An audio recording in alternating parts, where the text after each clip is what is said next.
This is the story of Alexander the Great. But it's more than just battles, victories, and glory.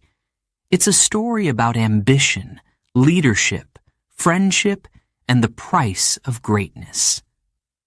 What made Alexander fearless?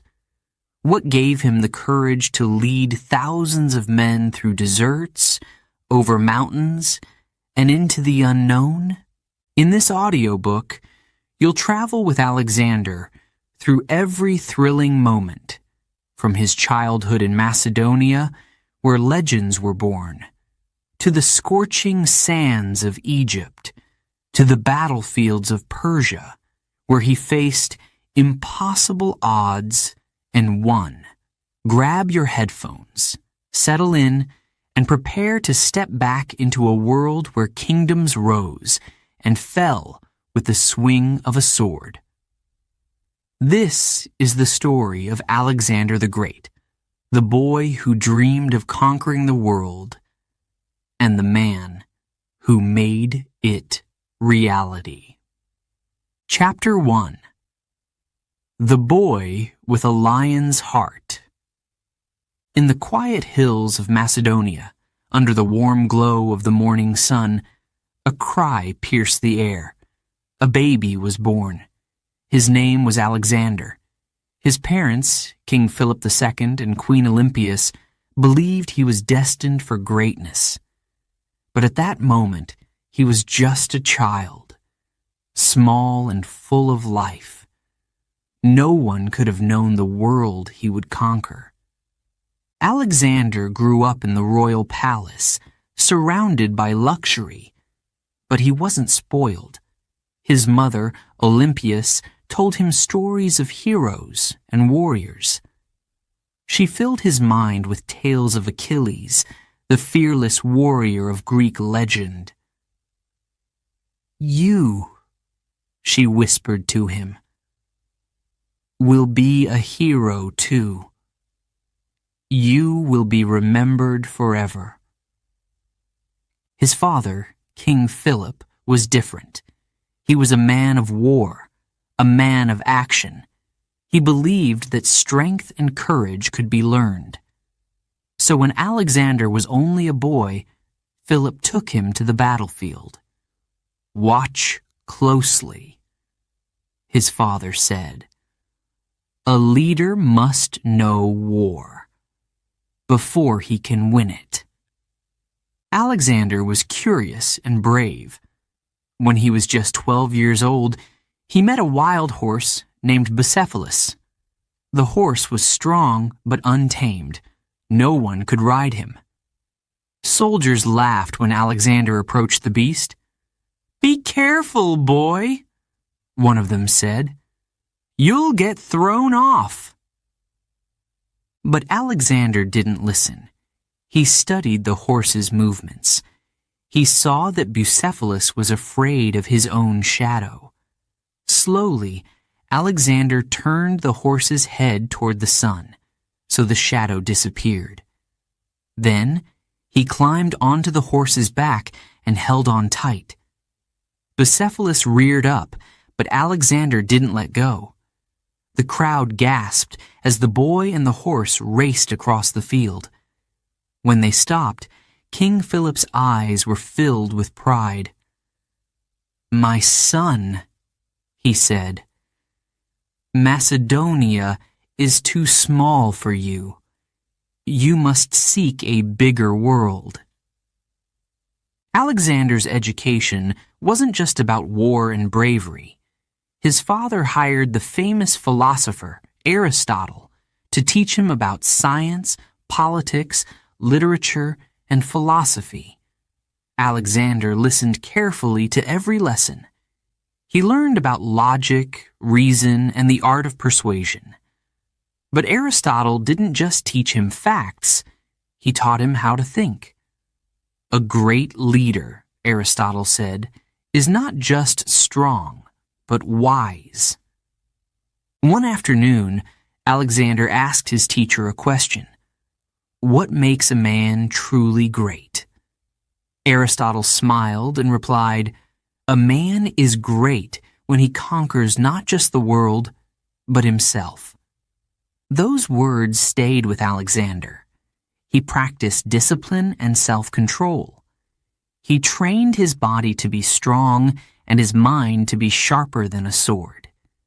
But he was still a boy at heart. He laughed with his friends, raced Bucephalus through the fields, and dreamed of adventure. His dreams were big, bigger than the hills of Macedonia. He imagined distant lands, powerful enemies, and the glory of victory. One night, as he stared at the stars, he turned to his friend Hephaestion. "Do you think it's possible," Alexander whispered, "to rule the world?" His friend didn't laugh. He saw the determination in Alexander's eyes. "If anyone can," Hephaestion said, "it's you." But Alexander's journey would not be easy. His path would be filled with battles, betrayal, and danger. There would be moments of doubt, moments when even he questioned his destiny. But for now, he was a boy with a lion's heart, ready to face whatever lay ahead. The world had no idea what was coming. But Alexander knew. Deep inside, he believed he was born for something great. And with Bucephalus by his side and the wisdom of Aristotle in his mind, he took his first steps toward history. Chapter 2. A king's dream becomes a son's mission. King Philip II of Macedonia was a man with a vision.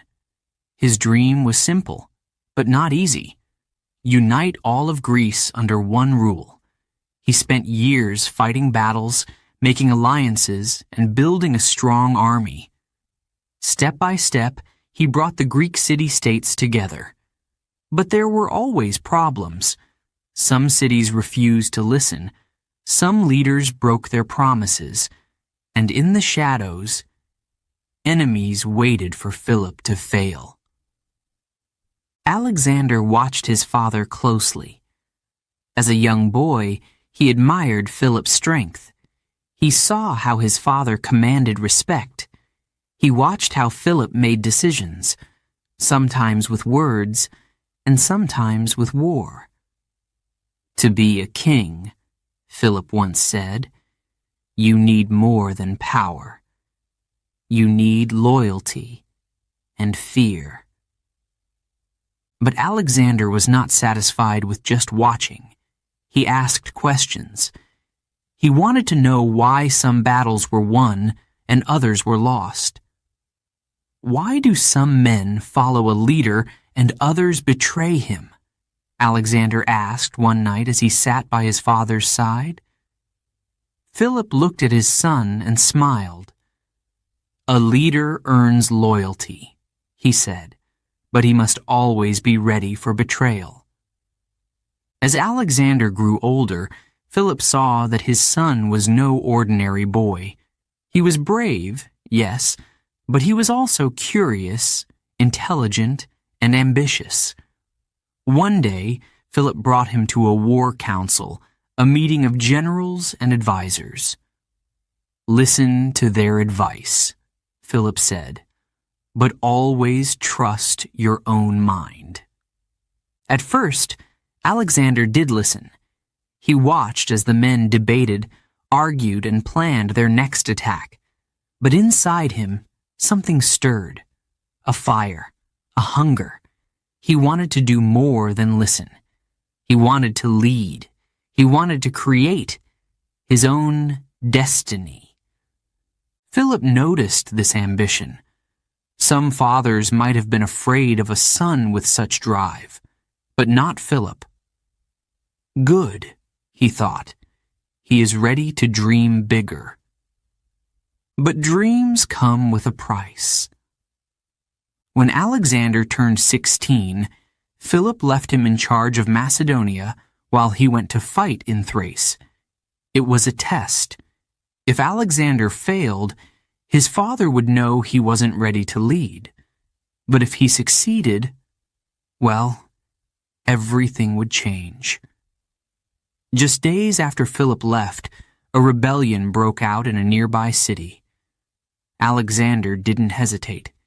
He gathered his soldiers and marched toward the city, his heart pounding. This was his chance. The battle was short but fierce. Alexander led from the front, fighting alongside his men. His courage inspired them. His strategy outsmarted the enemy. When the dust settled, the city was under Macedonian control. The rebellion was over, and Alexander had proven himself. When Philip returned, he was proud, but cautious. "You did well," he told Alexander. "But remember, one victory is not enough. A king must win many battles and survive them all." Alexander didn't forget those words. But his thoughts were no longer on Macedonia. His mind was filled with bigger dreams. While his father focused on uniting Greece, Alexander dreamed of conquering the world. He imagined lands far beyond the mountains, deserts, and seas. He pictured cities with strange languages, gold-filled palaces, and powerful kings. Why should we stop at Greece? Alexander wondered. Why not go further? But ambition can be dangerous. Not everyone in Philip's court liked Alexander's ideas. Some saw him as arrogant. Others feared he would challenge Philip's authority. Even in his own family, there was tension. Alexander's relationship with his father grew strained. They argued more often. Alexander believed Philip was too cautious. Philip thought Alexander was reckless. "You're too impatient," Philip warned him. "You don't understand how to wait for the right moment." Alexander disagreed. "Sometimes," he replied, "the right moment is the one you create." Then tragedy struck. During a grand celebration for Philip's new marriage, disaster unfolded. Philip was assassinated. Chaos erupted. Some people feared Macedonia would fall apart without its king. But Alexander acted quickly. He took control, silenced his rivals, and secured the throne. At just 20 years old, he was now king of Macedonia. But Alexander didn't just want to follow his father's plans. He respected Philip's dream of uniting Greece, but his own dream burned brighter. He wanted more. Standing in the royal palace, he looked toward the horizon. "Father united Greece," Alexander thought. "But I will unite the world." And so his mission began. Chapter 3: A Throne of Power and Danger. The night was warm. Torches burned brightly as the music played. Macedonian nobles laughed, toasted, and celebrated King Philip's new marriage. But in the blink of an eye, everything changed. A man stepped forward, a knife in his hand, and stabbed the king. Gasps filled the hall. Philip II, the great warrior and king, fell to the ground. He was dead. Chaos erupted. Guards rushed in. The assassin was killed instantly. But it was too late. Philip's reign had ended. The kingdom of Macedonia was left without a leader. Far away, Alexander heard the news. His heart pounded. His father was dead. "Who did this?" he demanded. "Why?" But there was no time for grief. He couldn't cry, he couldn't hesitate. Alexander knew what was at stake. Without a king, Macedonia could fall into chaos. Enemies were waiting for this moment, waiting to strike. Alexander was only 20 years old. Young, yes, but weak? Number. He rode back to the capital, his mind racing. His father had taught him well. Now it was time to prove it. The throne was his, but he knew that power did not come freely. He had to fight for it. His first challenge came quickly. Some nobles in Macedonia didn't want him as king. They thought he was too young, too inexperienced. They whispered behind closed doors. They talked of rebellion. Alexander acted fast.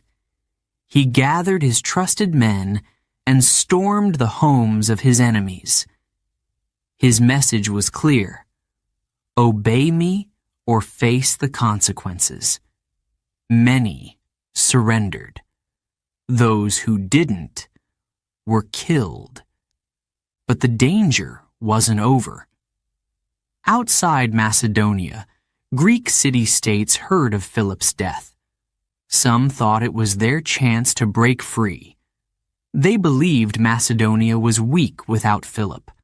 Athens and Thebes, two of the most powerful Greek cities, prepared for rebellion. Alexander's advisors warned him. "You should wait," they said. "You need more time." But Alexander shook his head. "If we wait," he replied, "they will grow stronger. We must act now."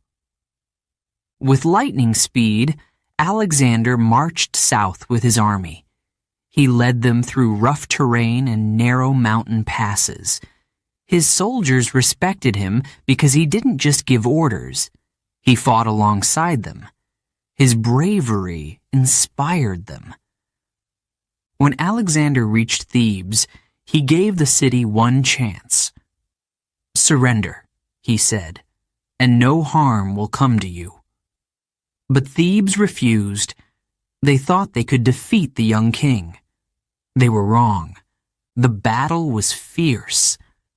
The sound of swords clashing and arrows flying filled the air. Alexander led the charge, his sword flashing in the sunlight. His strategy was brilliant. His soldiers surrounded the city, cutting off supplies and forcing Thebes into a corner. Finally, the city fell. Thebes was destroyed, its walls torn down. The message to Greece was clear. Alexander was not a boy. He was a king, and a dangerous one. News of Thebes' destruction spread quickly. Other Greek cities, including Athens, backed down. They knew that fighting Alexander would mean certain defeat. For now, Greece was under his control. But Alexander's work wasn't finished. Back in Macedonia, there were still threats to his throne. Tribes in the north were preparing to rebel. Once again, Alexander didn't wait. He led his army to the northern borders, where he crushed the rebellions with speed and force.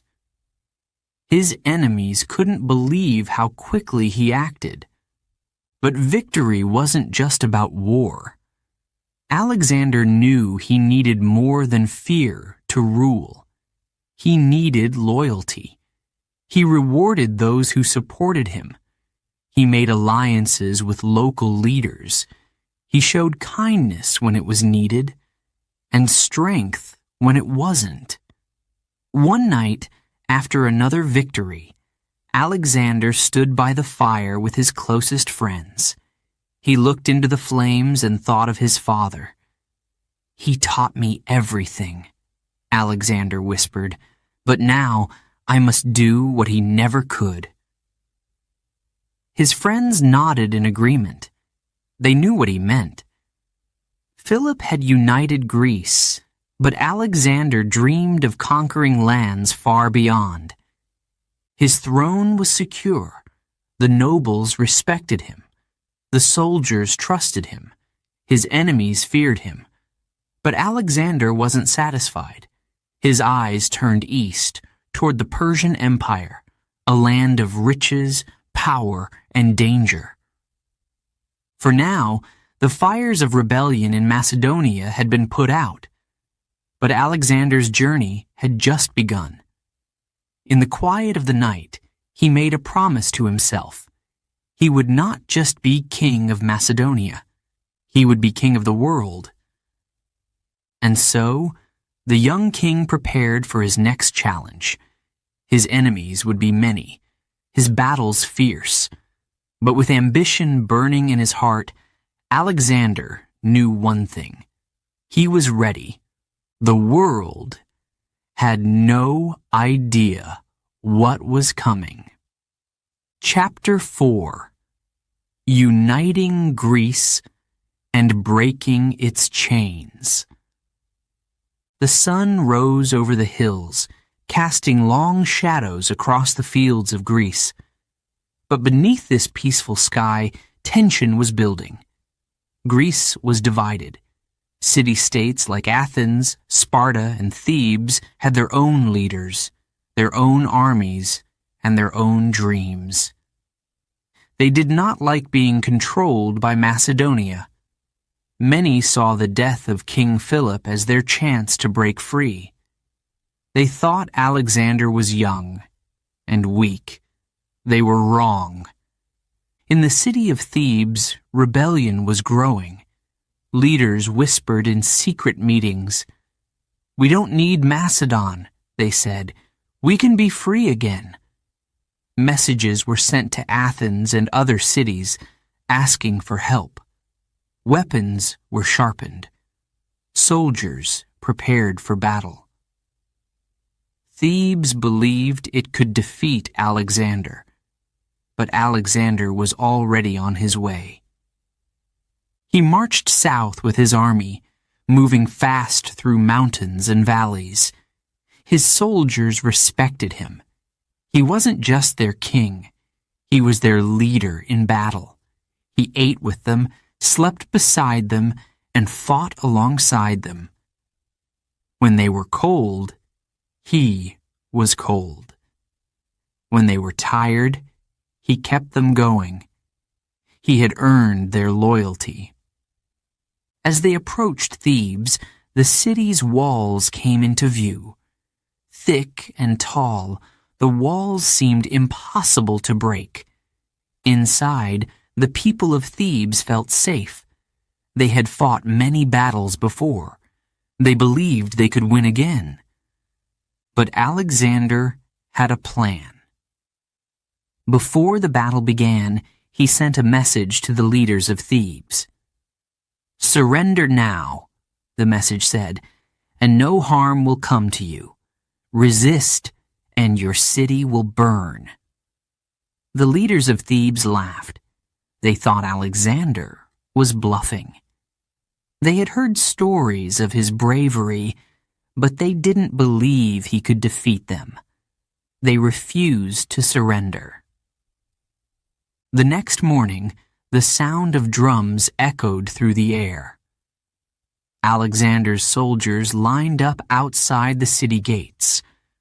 The ground shook beneath the hooves of their horses. The people of Thebes watched from the walls.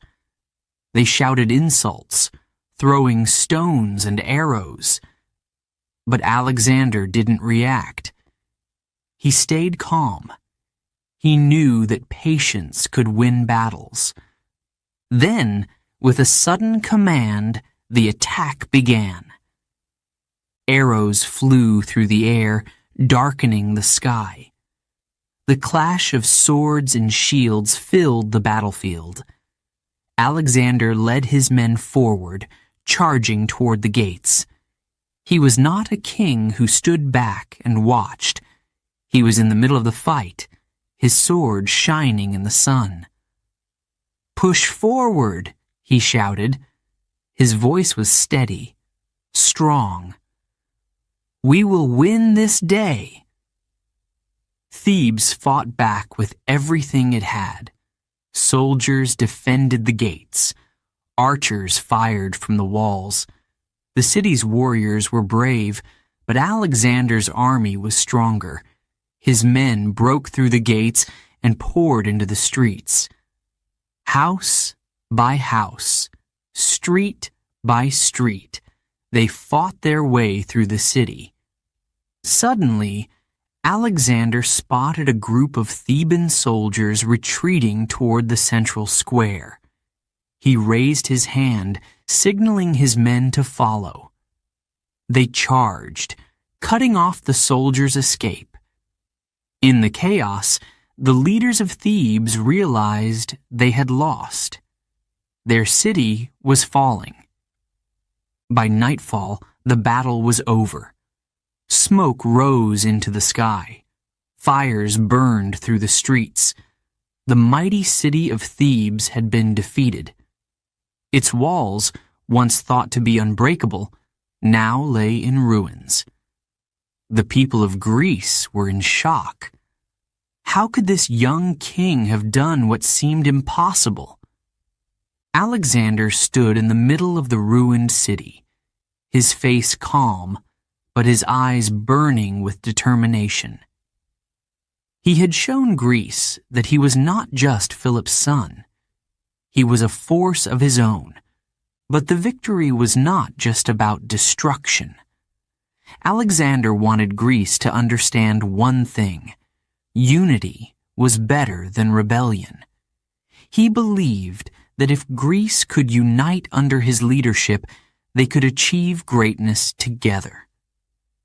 He spared many of the surviving Thebans, allowing them to leave the city and rebuild their lives elsewhere.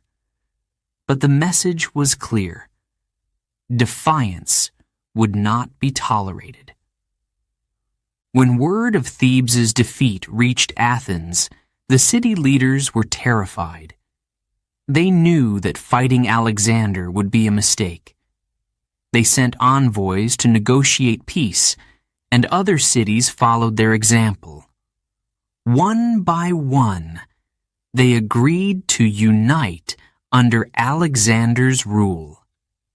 That night, Alexander sat by the fire with his generals. The battle was won, but his mind was already on the future. "Greece is mine," he said softly, "but this is only the beginning. There is a world beyond these mountains, and it will be ours." The men around him nodded. They could see the fire in his eyes. They knew that he would not stop until his dream of conquest became reality. But for now, Greece was united.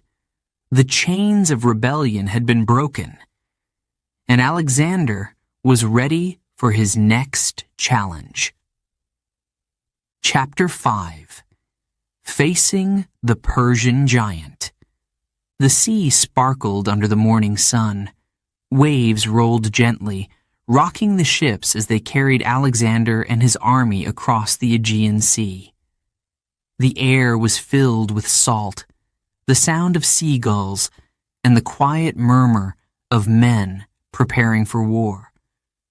They were heading toward Asia Minor, the western edge of the mighty Persian Empire. Persia was enormous.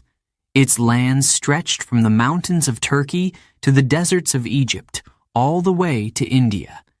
Its king, Darius III, had a vast army, thousands of soldiers, thousands of horses, hundreds of war chariots.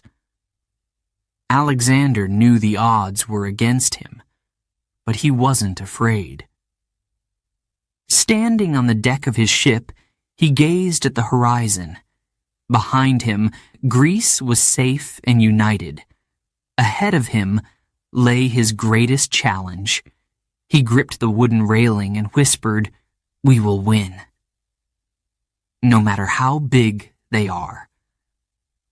When the ships reached the coast, Alexander's soldiers disembarked, their boots sinking into the sandy shore.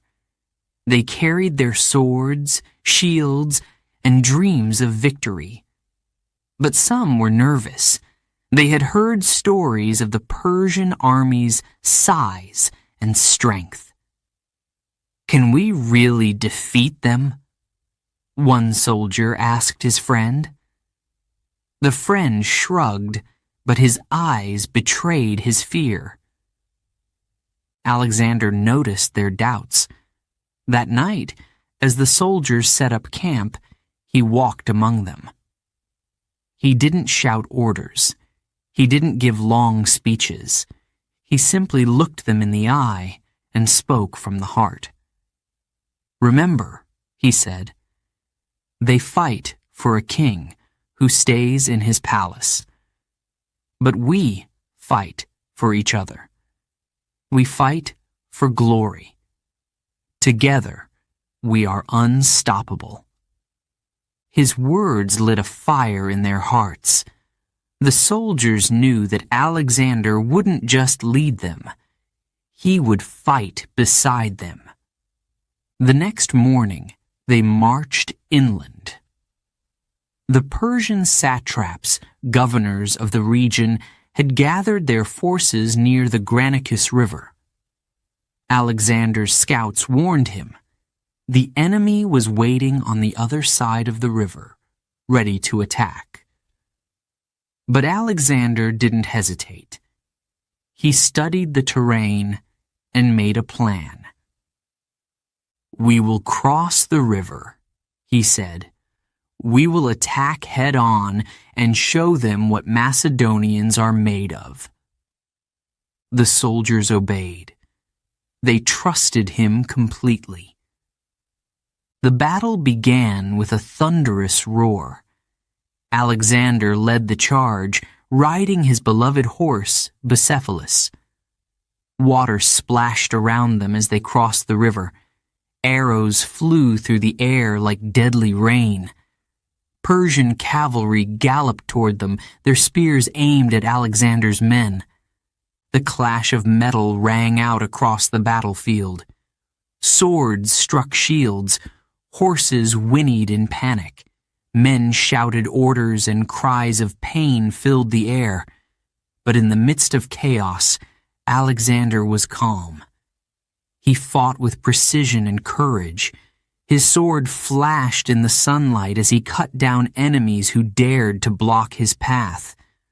At one point, a Persian noble charged directly at him, his spear aimed at Alexander's chest. Time seemed to slow down. The spear came closer and closer. But just before it hit, Alexander leaned to the side and thrust his sword forward. The noble fell to the ground, lifeless. The Macedonian soldiers saw their leader's bravery, and it inspired them. They pushed harder, fighting with everything they had. Step by step, they forced the Persians back. The river, once a barrier, was now behind them. Victory was within reach. Darius's governors tried to regroup their forces, but it was too late. Alexander's strategy had worked perfectly. The Persian lines broke. Some soldiers surrendered, others fled. The battlefield was littered with fallen warriors, broken weapons, and shattered shields. The Granicus River, once calm, now carried the echoes of defeat. When the fighting ended, Alexander stood on the hill overlooking the battlefield. His armor was stained with dirt and blood, but his spirit was untouched. His men gathered around him, exhausted but victorious. They had faced the Persian giant and won. That night, as the campfires flickered, the soldiers celebrated their triumph. They sang songs of glory, drank to their fallen comrades, and told stories of Alexander's bravery. But while they rested, Alexander was already thinking ahead. This was only the beginning. Darius III would not ignore this defeat. He would gather a larger army, and the next battle would be even harder. Alexander walked alone to the edge of the camp, where the stars lit up the night sky. He looked east toward the heart of Persia. "Darius will come," he said softly, "but we'll be ready." For now, they had proven that the Persian Empire was not invincible. They had taken the first step toward greatness, and Alexander was just getting started. Before we begin, Chapter 6, a quick note for our listeners. You're currently listening to this audiobook on WooEnglish. Remember, this content is specially made for WooEnglish listeners only. If you're hearing it on any other channel, it may be a violation of WooEnglish's rights. Please ensure you're tuned into the right source to fully enjoy and respect this audiobook journey. Now, let's continue the story. Chapter 6, Victory at the River Granicus. The morning was cold. Mist drifted over the Granicus River, making the water shimmer like silver. The air smelled of wet grass and damp earth. Birds called out in the distance, but their songs were soon drowned by the sounds of marching soldiers. The Macedonian army was on the move. Alexander rode at the front, his armor gleaming in the pale sunlight. His horse, Bucephalus, snorted and stamped its hooves, eager for the battle ahead. Behind them, thousands of men marched in step, their shields clanking softly against their sides. They had trained for this. They were ready. But in their hearts, some felt fear. On the opposite side of the river, the Persian army waited.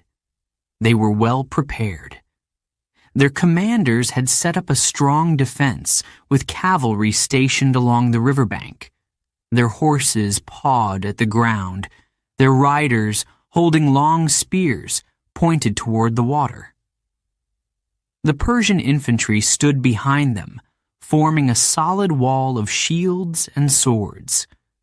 The message was clear. If Alexander tried to cross the river, he would be stopped. Alexander's generals gathered around him, their faces serious. One of them, Parmenion, spoke first.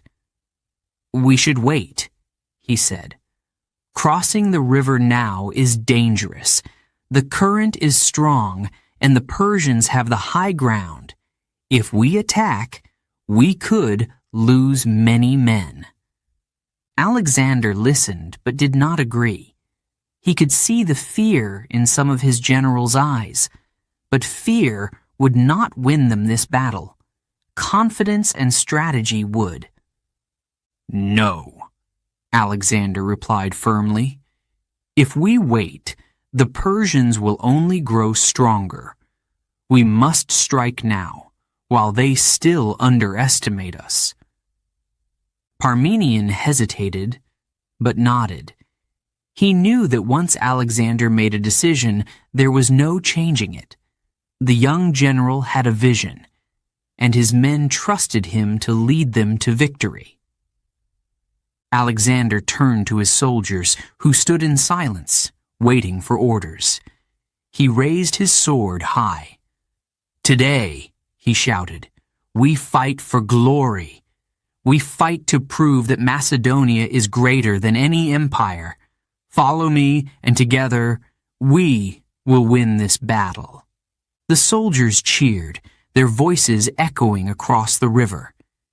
Their fear melted away, replaced by the fire of determination.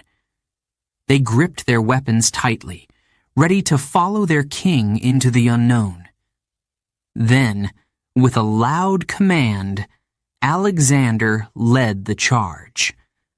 The first wave of Macedonian soldiers splashed into the icy water. The river was deeper and faster than it looked. Some men struggled to keep their balance, but they pushed forward. Arrows whizzed past them, splashing into the water or striking shields. The Persian archers were relentless, firing from the high ground. But Alexander kept going. His eyes were fixed on the enemy, and his heart beat like a war drum. When the Macedonians reached the other side, chaos exploded. The Persian cavalry charged, their horses thundering toward Alexander and his men. The ground shook beneath their hooves. The clanging of metal filled the air as swords clashed against shields. Alexander fought at the front, swinging his sword with precision. His blows were strong, his movements quick. Every time an enemy came near, he struck with deadly accuracy. Suddenly, a Persian soldier on horseback charged directly at him, raising his spear. The soldier's eyes were full of rage. Alexander tightened his grip on the reins of Bucephalus and waited for the right moment. As the soldier thrust the spear forward, Alexander leaned to the side and slashed upward with his sword. The spear broke in half, and the soldier fell from his horse. Bucephalus reared up, neighing loudly. Alexander steadied him and looked around. His men were still fighting, but they were outnumbered. The Persians had more cavalry and the advantage of the high ground. For a moment, it seemed the battle could go either way. But Alexander was not finished. He signaled for his second line of soldiers to join the fight. Fresh reinforcements waded through the river and charged up the banks, flanking the Persian forces. The Persians were caught off guard. They had expected to crush the first wave of attackers quickly, but now they were surrounded on both sides. The tide of the battle began to change. Macedonian spears pierced through Persian armor. Swords clanged against shields. Horses whinnied in fear and confusion. Alexander's men fought with everything they had, their muscles aching, but their spirits unbreakable. They knew their king was watching. They could not let him down. Then something remarkable happened. The Persian commanders, seeing their forces crumble, panicked. Instead of rallying their men, they fled the battlefield, leaving their soldiers leaderless. Without direction, the Persian army fell into chaos. Some tried to fight, but most dropped their weapons and ran. The battle was over. Alexander stood on the riverbank, his chest rising and falling as he caught his breath. His armor was stained with dirt and blood, but his eyes sparkled with victory. He looked over the battlefield, where his soldiers were cheering and embracing one another. The Granicus River, once a barrier, was now a symbol of triumph. Parmenion approached him, shaking his head in amazement. "You were right," he said. "We struck at the perfect moment." Alexander smiled. "Victory favors the bold," he replied, "and today we were bold." That night, the Macedonian camp was filled with celebration. Fires crackled as soldiers shared stories of their bravery. They ate, drank, and sang songs of glory. But Alexander did not join them for long. He sat quietly by the fire, sharpening his sword and thinking of the future. He knew this battle was just the beginning. The Persian Empire was vast, and King Darius III would not take this defeat lightly. But Alexander wasn't afraid. He had faced the Persian giant once, and won. He knew he could do it again. As the fire crackled and the stars shone above, Alexander made a silent promise. He would not stop until the Persian Empire was his. And with that thought, he rested, ready for whatever came next. Chapter 7. The Gordian Knot, a Legend Untied. The sun hung low over the city of Gordium, casting long shadows across its ancient walls.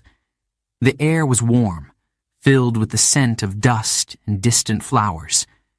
Alexander rode through the city gates, his men following closely behind.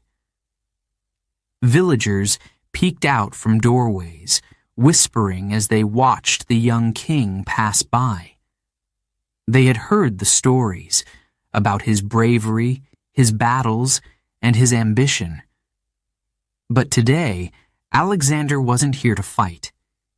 He was here for a different challenge.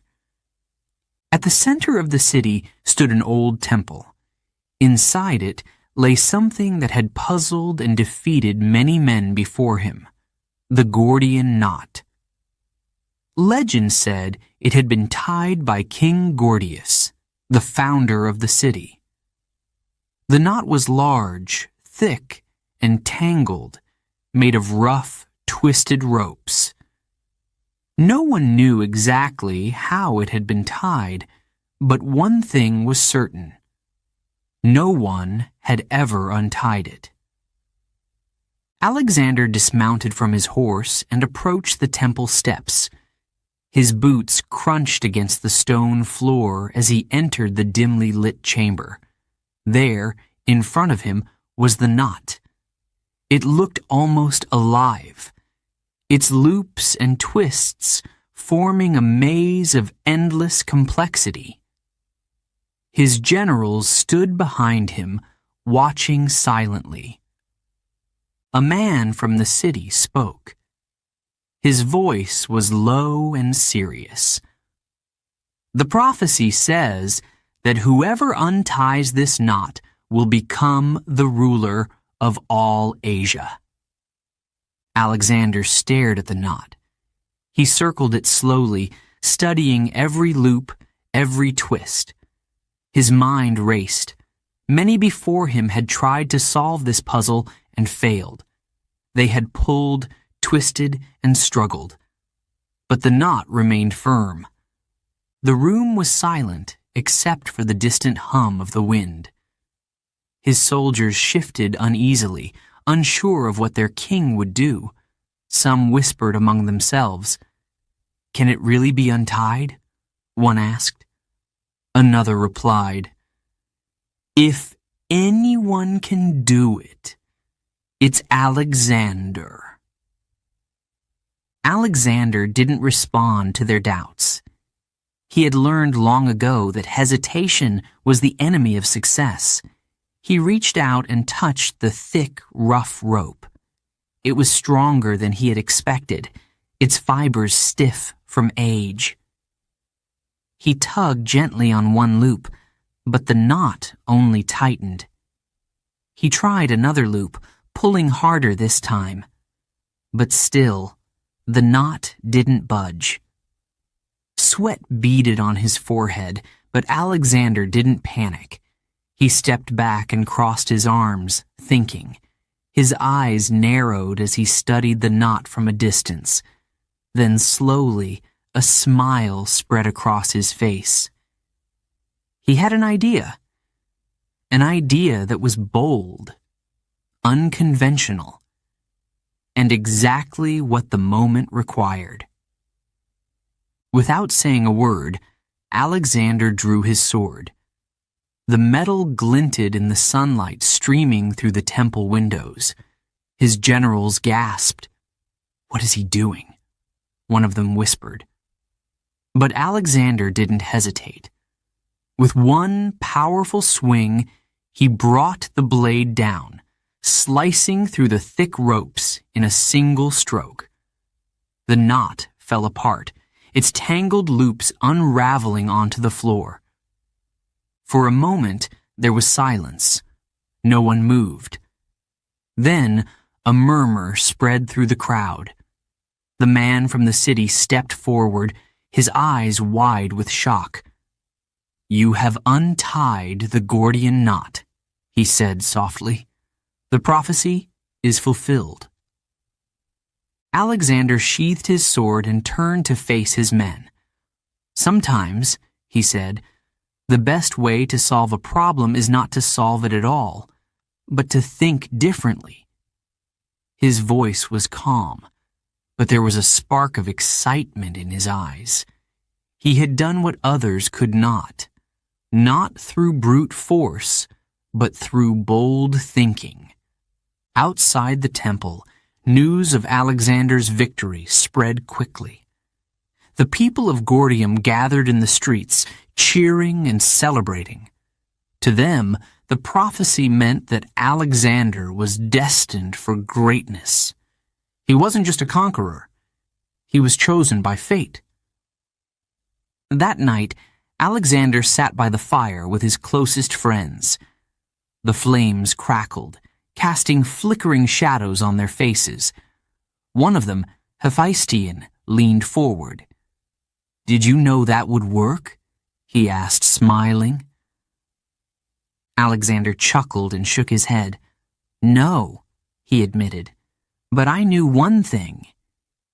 If I had done what everyone else did, I would have failed. Sometimes victory isn't about strength. It's about daring to do what others won't." He looked up at the stars, his mind already thinking of the future. The Persian Empire was vast and powerful, but Alexander believed it could be conquered.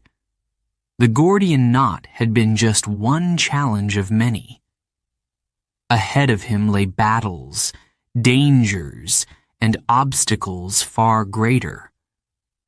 But tonight, he allowed himself to enjoy this small victory. The next morning, as the sun rose over Gordium, Alexander and his army prepared to leave. The villagers waved from their doorways, wishing him luck on his journey. As they marched out of the city, Alexander felt a renewed sense of purpose.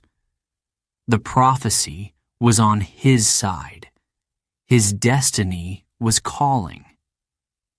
And now, nothing seemed impossible. With each step, the sound of marching boots echoed across the land, carrying with them the promise of future triumphs. Alexander had untied the unbreakable knot. What could stop him now? Nothing. Chapter 8. The Battle of Issus. Outnumbered, but unstoppable. The sky was dark, filled with heavy clouds. A cold wind swept across the plain, rustling the tall grass. In the distance, the sound of marching feet and clanking armor echoed. Alexander's army had arrived at the narrow plains near Issus. They were tired, but their eyes were sharp and their spirits were high. They knew what was coming. On the other side of the battlefield, King Darius III stood with his massive Persian army. His soldiers stretched as far as the eye could see. There were thousands of cavalry, foot soldiers, and archers. Their armor glittered. Their spears formed walls of iron. The ground trembled under the weight of their horses. It seemed like an ocean of warriors, endless and unstoppable. Alexander stood on a hill overlooking the battlefield. His generals gathered around him, waiting for orders. Parmenion, his trusted advisor, looked concerned. "We are outnumbered," he said. "They have twice as many soldiers as we do, maybe more." He pointed toward the Persian camp, where torches lit the night like stars. "If we attack and fail, everything we've built will be lost." Alexander didn't answer right away. His eyes stayed on the Persian camp, studying every movement, every formation. He took a deep breath, feeling the weight of responsibility pressing on his shoulders. He knew his men were counting on him. He couldn't afford to make a mistake. Finally, he spoke. "We are not here to count numbers," he said calmly. "We are here to win." He turned to his generals, his voice growing stronger. "Darius has a large army, but size doesn't win battles. Strategy does. And tonight, we will show them what Macedonians are made of." The generals nodded, their confidence returning. Alexander's words were like sparks, igniting the fire in their hearts. At dawn, the battle began. Alexander divided his army into several groups, placing the cavalry on the flanks and the infantry in the center. He had studied the terrain carefully. The battlefield was narrow, surrounded by mountains on one side and the sea on the other. The Persian army couldn't spread out as much as they wanted. Their large numbers became less useful in the confined space. The sound of horns signaled the attack. Alexander, riding Bucephalus, led the cavalry on the right flank. The ground shook as the horses galloped forward. The clash of metal rang out as they slammed into the Persian line. Swords sliced through the air, shields blocked arrows, and the screams of battle filled the air. The Persians fought back fiercely. Their archers fired arrows in waves, creating a deadly rain. Macedonian soldiers raised their shields, forming a protective wall. Alexander moved swiftly, slashing through enemy lines and directing his men with precision. "Hold your ground," he shouted. "Don't let them push you back." Meanwhile, the Persian cavalry tried to break through the Macedonian left flank. Parmenion was in charge there, and he fought like a lion. His men stood firm, their spears forming an impenetrable barrier. The Persians were strong, but the Macedonians were determined. They fought as if their lives depended on it, because they did. In the chaos, Alexander spotted King Darius III in his war chariot, surrounded by bodyguards. The Persian king wore a golden crown and a long robe embroidered with jewels. He looked confident, but Alexander saw something else in his eyes: fear. Darius knew that if he lost this battle, his empire could crumble. Alexander smiled grimly. He knew what he had to do. "Follow me," he yelled, charging toward Darius's position. His cavalry cut through the Persian ranks like a knife through cloth. Soldiers tried to block their path, but they were no match for Alexander's speed and strategy. Arrows whizzed past him, but he didn't flinch. His eyes were locked on Darius. The closer he got, the more panicked the Persian soldiers became. They had never seen an enemy so fearless, so relentless. Darius's chariot driver tried to steer them away, but it was too late. The Macedonians were closing in. Then, something remarkable happened. Darius, the great king of Persia, abandoned his chariot.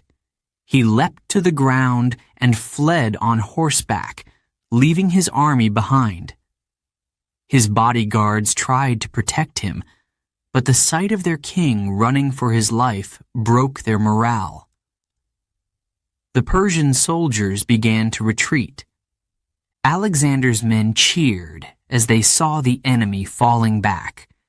Victory was within reach, but Alexander didn't stop. He chased the retreating forces, making sure they couldn't regroup. "Press on!" he shouted. "Don't give them a chance to recover." The battlefield was a blur of movement, soldiers running, horses galloping, swords clashing. But by nightfall, the noise began to fade. The Persian army was defeated. The Macedonians stood victorious.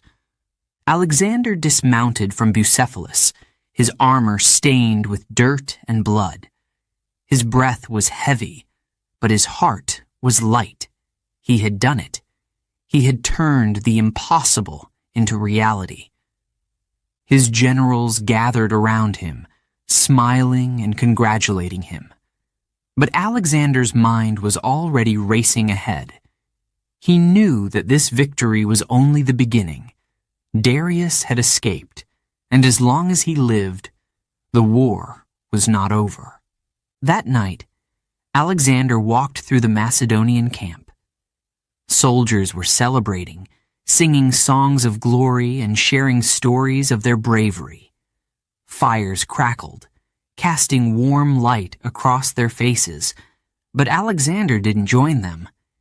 Instead, he stood by the river, staring at his reflection in the water.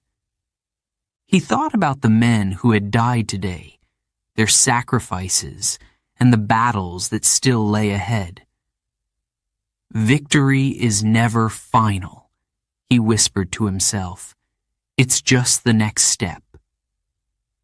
As the stars twinkled above him, Alexander made a silent vow. He would not stop until Darius was defeated, and the Persian Empire was his. For now, he would let his men enjoy their victory. But tomorrow, the march would continue. Alexander was unstoppable. His destiny awaited, and the world was about to change forever. Chapter 9. Egypt, the land that made him a leader. The hot desert wind blew gently across the Nile River, rustling the palm trees along its banks. Alexander's army had arrived in Egypt, a land of ancient wonders and rich culture. The pyramids stood tall in the distance, silent witnesses to the passing of centuries. But this was no ordinary invasion. There was no war. There were no battles. Instead, Egypt welcomed Alexander with open arms, not as a conqueror, but as a liberator. For years, Egypt had been under Persian rule. The people had grown tired of foreign control and longed for change. When they heard that Alexander had defeated the Persian king, Darius III, they saw him as a symbol of freedom. They believed he would respect their traditions and help them rebuild their strength. Alexander, always a man of strategy, knew the importance of winning hearts, not just battles. As he marched through Egyptian cities, he made sure to show respect for their culture and leaders. He didn't destroy temples or force new rules on them. Instead, he listened to their advisors and allowed them to keep many of their customs. His diplomacy earned their trust quickly. In the ancient city of Memphis, a grand ceremony was held to honor Alexander as the new ruler of Egypt. Crowds gathered to watch as local leaders presented him with gifts of gold and precious stones. Musicians played traditional songs, and dancers performed in colorful robes. It wasn't just a political moment, it was a celebration of hope. The people believed that with Alexander as their leader, Egypt could prosper once again. But Alexander's ambitions stretched far beyond ruling Egypt. He wanted to leave behind something lasting, something that would outlive him and shape the future. As he traveled along the Nile, he found the perfect location to build a city that would carry his name, Alexandria. Alexandria was strategically located near the Mediterranean Sea, making it an ideal center for trade and culture. Alexander imagined a city that would bring people together from different parts of the world. He wanted it to be a hub of learning, innovation, and commerce. "This city will be my greatest gift to Egypt," he told his advisors. Construction began quickly. Architects and engineers from Greece, Egypt, and other regions worked together to design grand buildings, wide streets, and marketplaces. The heart of the city, Alexander envisioned a library that would hold knowledge from every corner of the world.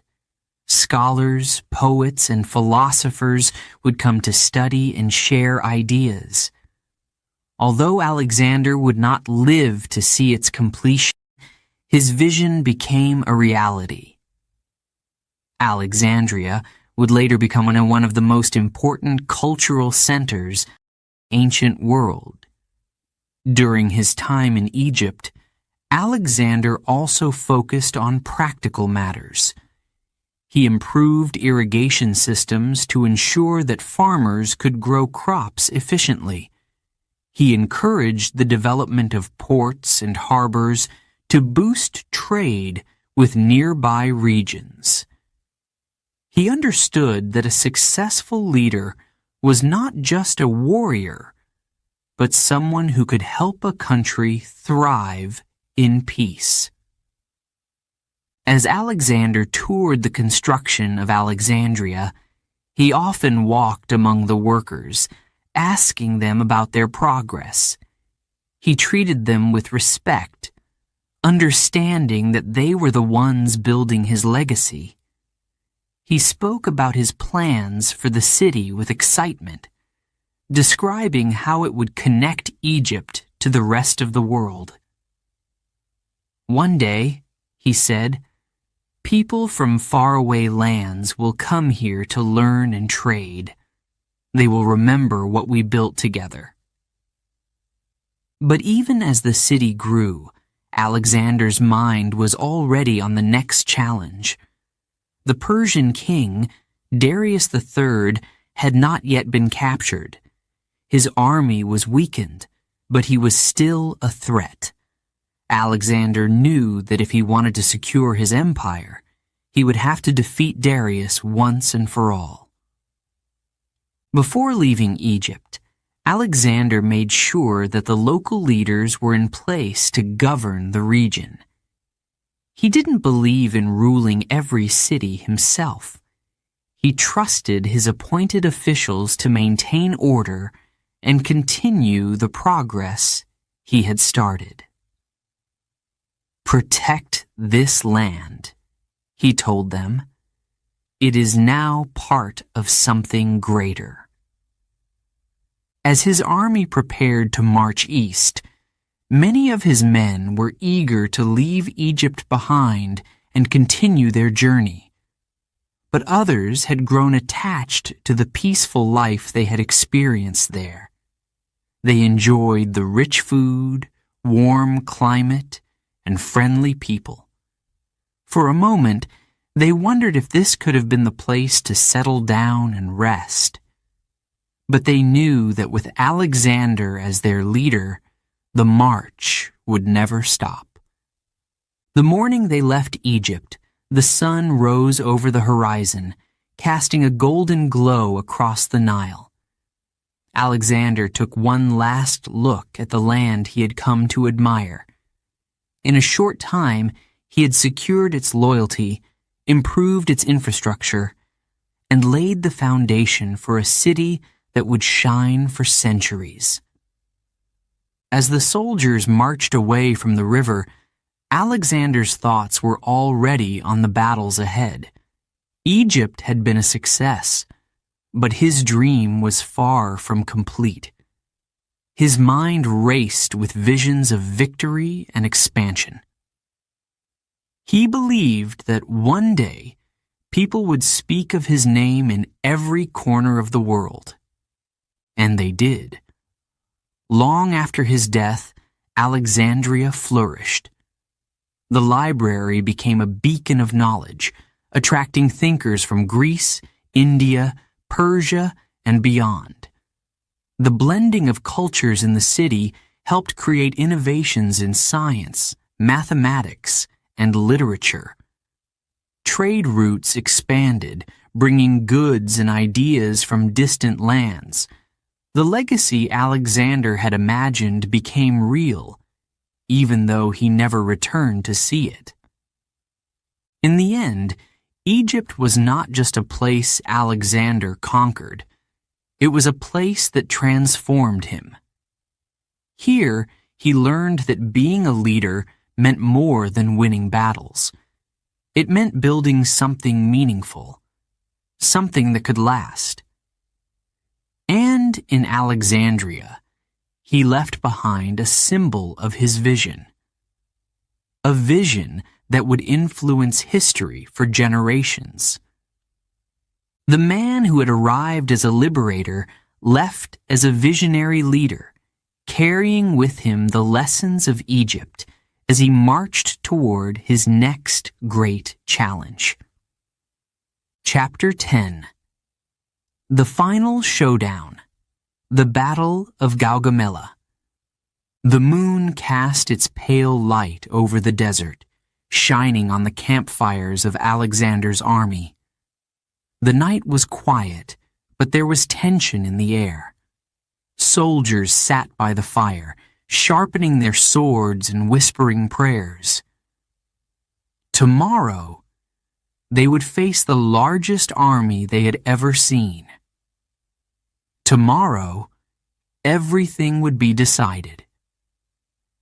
Alexander stood at the edge of the camp, looking out at the darkness. His thoughts raced. Across the plain, King Darius III of Persia was preparing his forces. His army was massive, over 100,000 men, including cavalry, archers, and war chariots with blades on their wheels. The Persian king wanted this battle to be Alexander's final defeat. But Alexander was not afraid.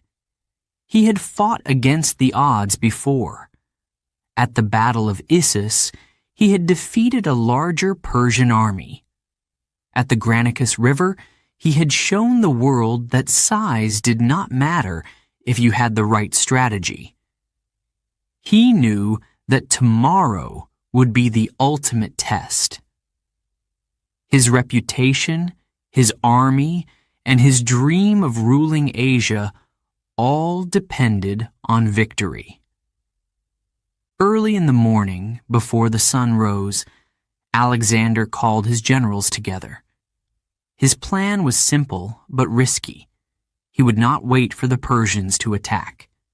Instead, he would strike first. "We must hit them hard," he said, his voice steady. "Their size is their weakness. They are too big to move quickly. If we control the speed of the battle, we can win." Parmenion, his trusted general, nodded but looked worried. "Darius has war chariots," he said. "Their blades can cut through our ranks like knives through cloth." Alexander's eyes narrowed. "We will let them charge," he replied. "Then we'll open gaps in our lines. When the chariots pass through, we'll close the gaps and attack them from behind. Their chariots will be useless." The generals exchanged glances. It was a bold plan, but they had seen Alexander's boldness work before. They trusted him. As the sun began to rise, the Macedonian army marched onto the battlefield. The ground was flat and dusty, stretching endlessly in all directions. In the distance, the Persian army was a sea of soldiers, horses, and chariots. Banners flapped in the wind, and the sound of drums echoed across the plain. Darius sat in his royal chariot, surrounded by guards. He wore a golden robe, and his crown glistened in the morning light. He looked confident, but deep down, he was nervous. He knew what Alexander was capable of. Alexander rode Bucephalus to the front of his troops.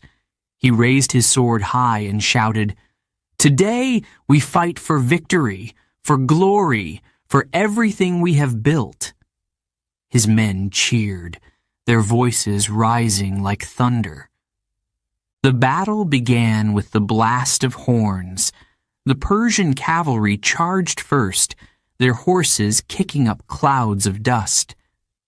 The ground shook under the weight of their advance. Alexander ordered his cavalry to meet them head-on. The two forces collided with a deafening crash.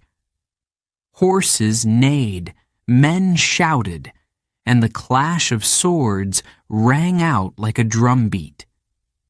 At the same time, the Persian war chariots thundered across the field, their bladed wheels spinning dangerously. The chariots raced toward the Macedonian lines. Alexander watched closely. "Hold your ground," he commanded. His soldiers gripped their shields tightly, their knuckles turning white. The chariots sped closer and closer until they were only moments away. Then, just as Alexander had planned, the Macedonian soldiers opened gaps in their formation. The chariots, unable to stop, charged through the empty spaces.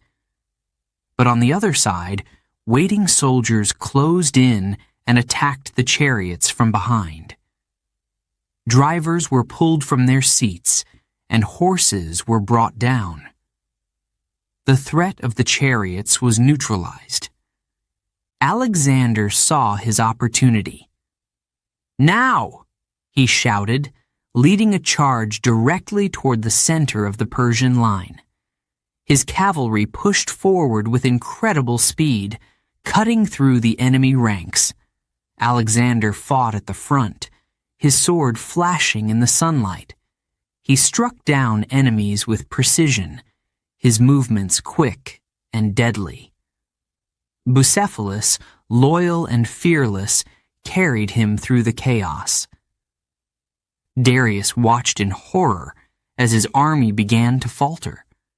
His soldiers, seeing Alexander cut through their lines, began to lose confidence. Panic spread like wildfire. Some tried to hold their positions, but many turned and ran. Seeing the collapse, Darius knew he had to act quickly. He ordered his chariot driver to retreat. The great king of Persia, once proud and confident, was now fleeing the battlefield. His guards tried to cover his escape, but the damage was done. His army saw their leader running, and they followed. Alexander did not stop. He pursued the retreating forces, making sure they could not regroup. The desert echoed with the sounds of fleeing men, galloping horses, and the victorious shouts of Macedonian soldiers. By nightfall, the battle was over. The once mighty Persian army had been defeated. The battlefield was littered with broken shields, abandoned weapons, and the bodies of fallen soldiers. The air was thick with the smell of sweat, blood, and victory. Alexander stood on a hill, looking out over the scene. His armor was stained and his muscles ached, but he felt a surge of pride. He had done it. The Persian Empire was his. Darius had escaped, but without his army, he was powerless. Parmenion approached him, a tired but satisfied smile on his face. "We have won," he said. Alexander nodded. "Yes," he replied softly, "but this is not the end. There are still lands to conquer." That night, the Macedonian camp was alive with celebration. Soldiers laughed, sang, and shared stories of their bravery. Fires crackled, casting warm light on their faces. But Alexander did not join them for long. He stood alone under the stars, thinking about what lay ahead. He knew that even though he had won the battle, his journey was far from over. He would chase Darius, secure the rest of the empire, and continue expanding his legacy. But for now, he allowed himself a moment to breathe. The Battle of Gaugamela was over, but the legend of Alexander the Great had only just begun. Chapter 11. Beyond Persia, the edge of the known world. The Persian Empire had fallen. Its great cities, Babylon, Persepolis, and Susa, were now under Alexander's control. Gold, treasure, and royal palaces belonged to him. But for Alexander, this was not the end. His dream was much larger. He wanted to march beyond Persia, to lands unknown to the Greeks. He wanted to see how far the world stretched and conquer whatever lay ahead. Standing on the balcony of a palace in Babylon, he gazed at the horizon. The sun was setting, painting the sky in shades of orange and red. The air was warm, but Alexander's thoughts were colder. Victory had been sweet, but it wasn't enough.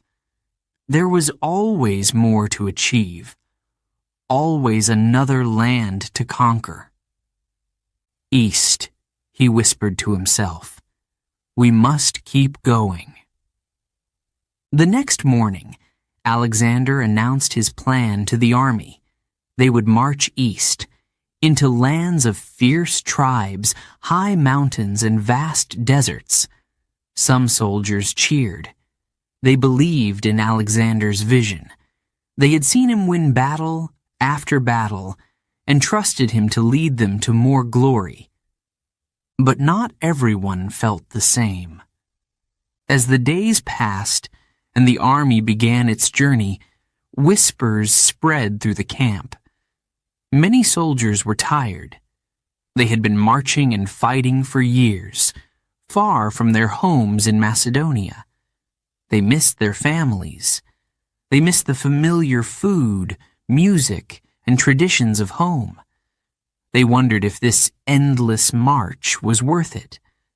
In a dimly lit tent one night, a group of soldiers sat together, their faces serious. One of them spoke softly. "How long will we keep following him? We've already taken Persia. Isn't that enough?" Another soldier nodded. "We've crossed deserts, rivers, and mountains. How many more battles will we fight before we can go home?" But Alexander was not a man who accepted limits. As the army marched through deserts where the sun burned like fire, he encouraged them to push forward. When they crossed freezing rivers with waters that bit their skin, he was at the front, leading them through. In the mountains, when supplies ran low and soldiers grew weak, Alexander ate the same simple food as his men and drank from the same small water rations. He knew that to keep their loyalty, he had to share their hardships. But even his strength was tested. One day, as they crossed a harsh desert, a group of scouts found a small spring of water. They filled a helmet with precious water and brought it to Alexander. The men watched as the water was offered to him. His lips were dry. His throat burned. He could have taken a sip and no one would have blamed him. But instead, Alexander lifted the helmet high and poured the water onto the hot sand. The soldiers gasped. Some were confused, others were inspired. Alexander looked at them and said, "If my men cannot drink, then neither will I."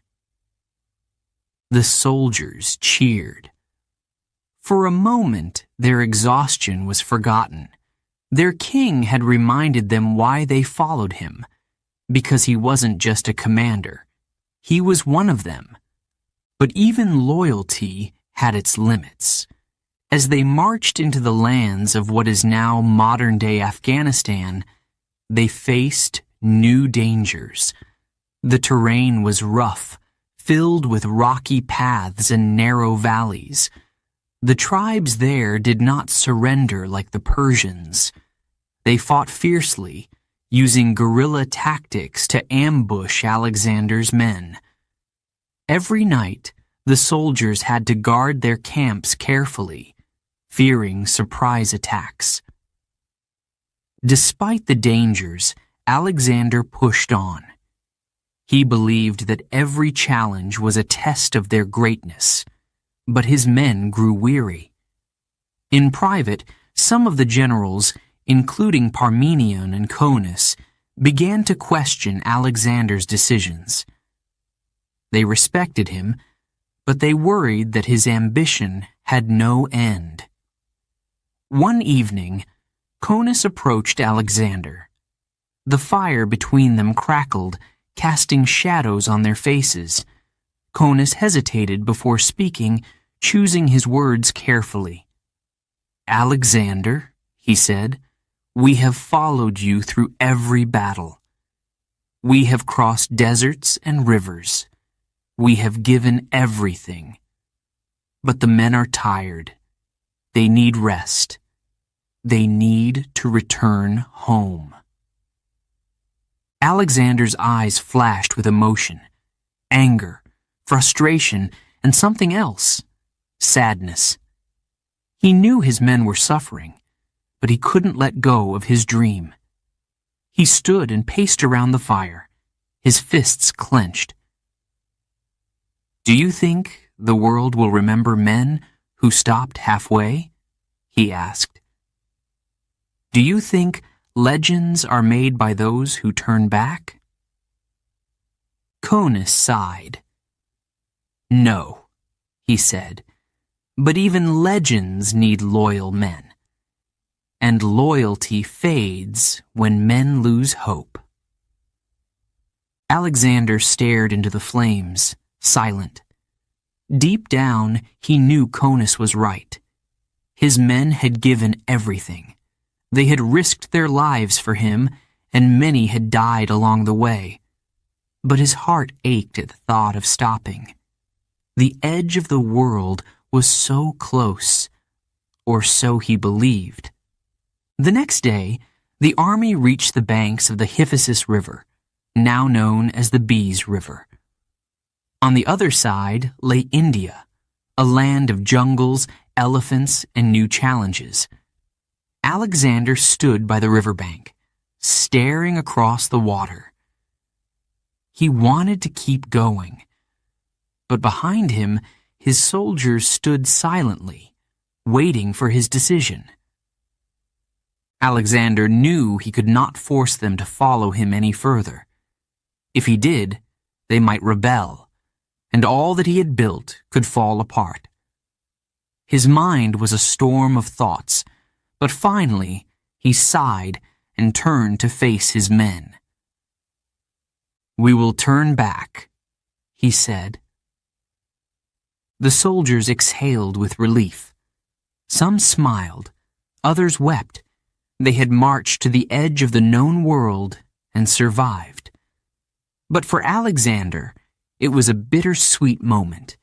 He had achieved so much, but in his heart, he felt as if he had failed. His dream of conquering the entire world had ended. For now. As the army began its journey back west, Alexander remained quiet. He thought of the battles they had won, the cities they had built, and the men they had lost. He had created an empire larger than anyone could have imagined. But at what cost? As they crossed the desert once more, the sun setting behind them, Alexander knew that his story was not over. He had won many battles, but the greatest challenge, the challenge of holding his empire together, was yet to come. And as the winds whispered across the sand, Alexander the Great rode on, his eyes looking toward the future, still searching for what lay beyond. Chapter 12. A Legacy That Lives Forever. The sun blazed over the city of Babylon. Its golden rays reflected off the palace walls, where Alexander lay in his room, weak and feverish. The same man who had once led armies across deserts and mountains now struggled to lift his head. His breath was shallow. His skin burned. His soldiers, friends, and generals waited outside, praying for a miracle. But deep down, they knew Alexander's time was running out. His loyal friend Hephaestion had died just months before, and Alexander had been devastated. Some said he had never fully recovered from the grief. Others believed the strain of years of battle had finally caught up with him. Either way, the man who had once seemed invincible was now lying on a bed, surrounded by silence. Alexander's eyes fluttered open. His vision was blurred, but he could see the faces of his generals standing over him. Parmenion, Perdiccas, and others who had fought by his side for years. They leaned in closer, desperate to hear his final words. Someone asked, "Who will inherit your empire?" For a moment, Alexander didn't respond. Then, with a faint smile, he whispered, "To the strongest." Those were the last words he ever spoke. The room fell silent. The world had just lost one of its greatest leaders. Outside, the news spread quickly. Soldiers wept. Citizens gathered in the streets, lighting candles. Some refused to believe it. How could the man who had never lost a battle lose to death? Alexander was only 32 years old when he died, but in his short life, he had changed the world. His empire stretched from Greece to Egypt, across Persia and into India. No man had ever conquered so much, so fast. But his legacy wasn't just about land. It was about the ideas, culture, and people he brought together. After his death, his empire was thrown into chaos. His generals, once united under his leadership, began to fight over who should rule. The empire was eventually divided into several kingdoms, each ruled by one of his former commanders. These were known as the Hellenistic kingdoms: Egypt under Ptolemy, Macedonia under Antipater, and Asia under Seleucus. Though the empire was no longer whole, Alexander's influence remained. One of his most lasting contributions was the spread of Greek culture. As Alexander's army marched across different regions, they built cities, theaters, and libraries. The most famous of these cities was Alexandria in Egypt. Under the rule of the Ptolemies, it became a center of knowledge, home to the Library of Alexandria, one of the largest libraries of the ancient world.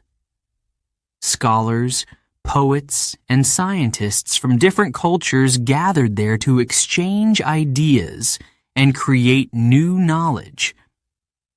Greek architecture, language, and customs mixed with local traditions, creating a new cultural blend known as Hellenism. In cities across the former empire, people spoke Greek, wore Greek-style clothing, and followed Greek customs. But at the same time, Greek culture absorbed aspects of the local traditions. This cultural fusion enriched the world and influenced future generations. But Alexander's legacy wasn't just about culture. His military tactics were studied for centuries by generals and military leaders around the world. His ability to adapt to different battlefields, think quickly, and inspire his men made him a model for future leaders. Julius Caesar, Napoleon Bonaparte, and many others admired and studied his strategies. Yet, his legacy was also complicated. His ambition had brought great success, but it had also caused suffering. Many soldiers had died during his campaigns. Entire cities had been destroyed. People had been displaced, and rebellions had broken out in regions that didn't want to be ruled by foreign leaders. Not everyone viewed Alexander as a hero. To some, he was a conqueror who brought destruction. Even his closest generals had mixed feelings about him after his death. Some admired his vision and courage. Others resented the fact that he had pushed them to the brink of exhaustion. He had led them through brutal deserts, dangerous mountains, and endless battles.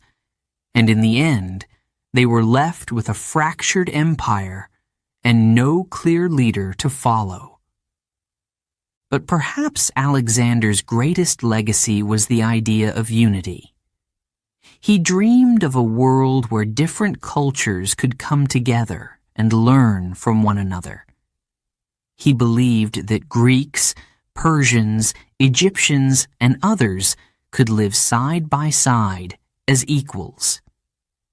He even encouraged his men to marry women from the lands they conquered, hoping to create a new generation that was neither fully Greek nor fully Persian, but a mix of both. Though his dream of a unified empire died with him, the seeds of that vision lived on. The cultural exchanges he promoted continued to shape the ancient world. Trade routes between the East and West remained open, allowing goods, ideas, and technology to flow across continents. Years after his death, poets and historians wrote about his life, turning him into a legend. Stories of his bravery, his cleverness, and his bold decisions spread across the world. Some even said that he was not just a man, but a hero. Statues of Alexander were built in cities far and wide, and his name became a symbol of greatness.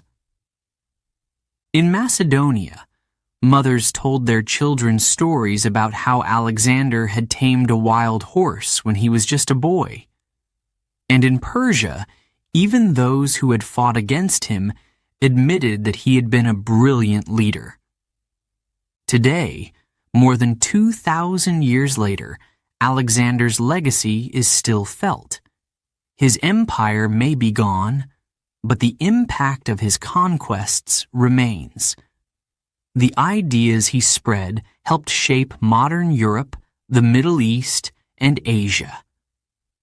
His military tactics are still studied in military academies, and his story continues to inspire people who dream of greatness. As the world changed, Alexander's name never faded from history. His story is told in classrooms, museums, and books. His life serves as a reminder of what humans can achieve when they dream big and refuse to give up. And so, the boy with a lion's heart, who once tamed a wild horse named Bucephalus, lives on, not just in statues or stories, but in the way the world grew, learned, and changed because of him. Alexander the Great was gone, but his legacy would live forever.